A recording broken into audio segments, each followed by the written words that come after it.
Bienvenidos a su programa Análisis Jurídico. Buenas noches a todos nuestros televidentes que nos pueden seguir a través de nuestras redes sociales, todas por @novacep.com. Hoy nos encontramos con un invitado muy especial. Es el doctor Henry Flores, abogado en Derecho Constitucional y a su vez también es presidente del Colegio de Abogados del Estado Táchira. Bienvenido, doctor Henry Flores. Muy buenas noches, muchas gracias, doctor Novoa. Es un honor estar en este programa que está haciendo historia dentro de los medios auditivos del Táchira, de verdad que sí. Ok, presente. Hoy tenemos un tema muy interesante y lo vamos a queremos, digamos, conversarlo para que la gente lo pueda entender. Vamos a hablar del tema que está de moda, que es la Asamblea Constituyente. ¿Cuáles son esos requisitos, cuáles son esos parámetros que deben realmente existir para que se dé la Asamblea Constituyente? Bueno, esto lo voy a tratar de hacer de manera muy sencilla. Ajá. Pues no va a ir tan dirigido a los abogados, pues se presume que nosotros conocemos el derecho. Los requisitos para la convocatoria de una Asamblea Nacional, ¿cuáles son? Nuestra Constitución es una Constitución rígida. Solamente se puede modificar parcial o totalmente por 3 mecanismos que ella misma contiene. ¿Cuáles son esos 3 mecanismos? La enmienda, la reforma constitucional y la Asamblea Nacional Constituyente. Cada uno de esos 3 mecanismos tiene objetivos diferentes. Por ejemplo, la enmienda tiene como objetivo adicionar uno o varios artículos, ¿verdad?, sin tocar lo que es la estructura fundamental de la Constitución, ni tampoco sus principios fundamentales. Okay. En cambio, cuando se va a convocar una Asamblea Nacional Constituyente, hay como 2 tiempos, hay 2 momentos. Uno, que debe partir de allí, que es el artículo 347, que dice que el pueblo de Venezuela es el depositario del poder constituyente originario. Vean ustedes, allí dice el pueblo, no dice un sector del pueblo. Utiliza el término sociológico de pueblo para no aproximarse al término en un momento determinado jurídico de lo que es la población. Habla de pueblo y eso significa de que debe abarcar todas las generaciones de venezolanos que a través de la historia han pasado, y por eso se mantiene el término pueblo y no un sector del pueblo. Ahora, ese depositario del poder constituyente originario, continúa el artículo y dice, podrá convocar, y ahí es donde está el término exacto, podrá convocar a una Asamblea Nacional Constituyente. Esa Asamblea Nacional Constituyente tiene 3 objetivos, que son continuos.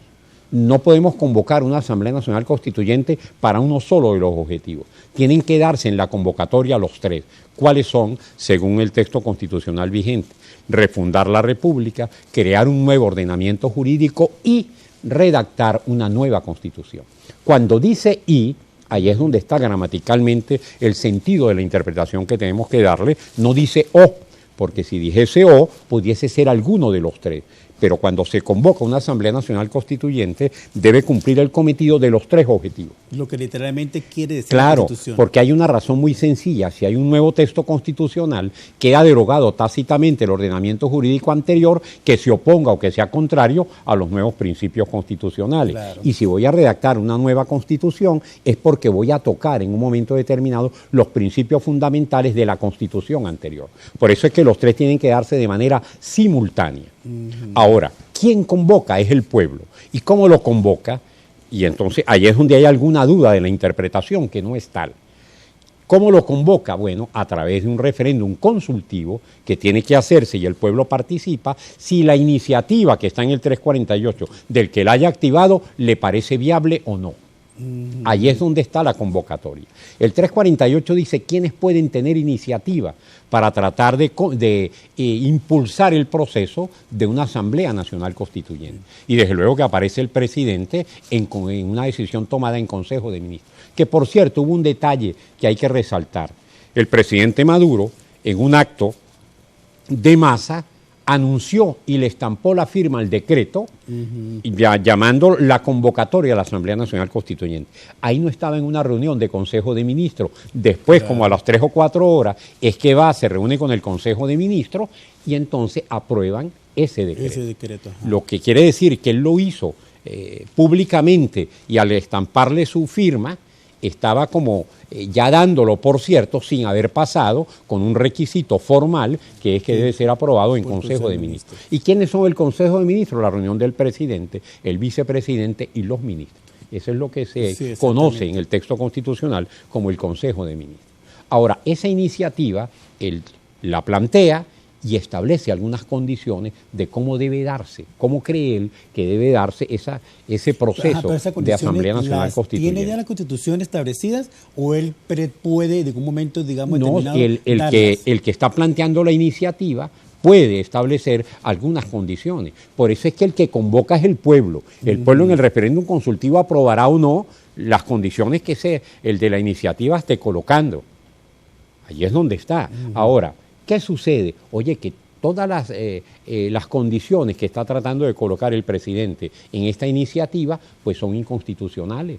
El artículo 63 establece que el sufragio es un derecho. Si es un derecho, ¿quién es el que lo puede limitar en su ejercicio? El que es acreedor de ese derecho, el elector. Y ese artículo 63 dice que el sufragio se dará en una elección universal, directa y secreta. Lo que quiere decir que el artículo 63, cuando consagra ese derecho constitucional político, no distingue de que para algunas cosas se puede votar sectorizado y para otras no. Máximo, ¿y en qué cabeza puede caber que cuando estamos pidiendo redactar una nueva constitución, no vayamos a votar todos los venezolanos que estemos activos? O sea, esa es la primera incongruencia de la inconstitucionalidad de esta solicitud que está haciendo el presidente de la República. La segunda es que trata en un momento determinado de municipalizar la elección de los diputados constituyentistas. Él dice que con 500, eso es una cantidad exagerada. Ahora, ¿cómo es la forma de elección en la iniciativa de él? Bueno, 250 o 300 los van a elegir de manera sectorizada, con un voto desconociendo lo que está establecido en el artículo 63 de la Constitución. Y es que, él está diciendo los obreros, los estudiantes, pero ¿cuáles obreros, cuáles estudiantes son los que van a votar allí? Todos, y entonces van a dejar por fuera de repente a los profesionales, van a dejar por fuera al ama de casa, van a dejar por fuera al campesino. Todos somos venezolanos y todos tenemos el derecho al sufragio en un momento determinado si cumplimos con los requisitos, si tenemos la capacidad para ello. Es decir, la combinación de la nacionalidad con la ciudadanía. Claro, exactamente. Y ahí es donde está el ejercicio y pudiera del llegarse derecho político. a pretender, ¿no?, desligar de todos esos sectores lo más importante es que puedan haber en la sociedad, ¿no? Que pueden estar establecidos. Todos tenemos que participar en ese proceso de la Asamblea Nacional. Exactamente, muy interesante la conversación. Vamos a unos comerciales y ya regresamos con su programa Análisis Jurídico.